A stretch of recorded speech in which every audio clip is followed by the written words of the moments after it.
நம்ம அபிகிட்ட இன்னைக்காச்சும் உண்மையை சொல்லியே ஆகணும் அப்படின்னு சொல்லிட்டு நம்ம சத்யா இருந்துட்டு அவ்வளோ போராடிட்டு இருக்காங்க. ஒரு பக்கம் அர்ஜுனுக்கு இருந்தால் கண்டிப்பாக வந்து போயின்னா பிரச்சனை அப்படிங்கிற மாதிரி நினைக்கிறாங்க.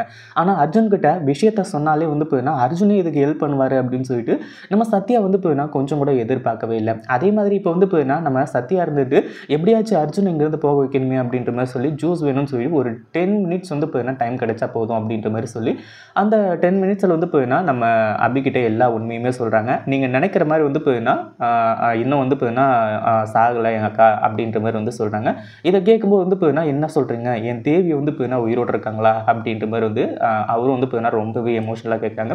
ஆமாம் அபி, நான் சொல்கிறது எல்லாமே உண்மை. நான் ஒன்றும் வந்து போதுன்னா இங்கே பணக்கார வீட்டு பொண்ணு கிடையாது. என் அக்கா பேர் தேவி. எங்கள் அக்காவுக்காக தான் நான் இங்கே வந்திருக்கேன் அப்படின்னு சொல்லிட்டு எல்லா உண்மையுமே சொல்கிறாங்க. அந்த ஒரு டைமில் வந்து போதுன்னா அபிக்கு சந்தோஷம் தாங்க முடியல. அபியை எப்படியாச்சும் வந்து போதுன்னா தேவி கூட சேர்த்து வச்சிருந்தா நம்ம சத்யா போராடிட்டு இருக்காங்க. இதை பற்றி நீங்கள் என்ன நினைக்கிறீங்க? அந்த வீடியோ பிடிச்சிருந்தா லைக் பண்ணுங்கள், ஷேர் பண்ணுங்கள். இப்போ தான் நம்ம சேனலுக்கு ஃபர்ஸ்ட் டைம் வரீங்க அப்படின்னா சப்ஸ்கிரைப் பண்ணிக்கோங்க.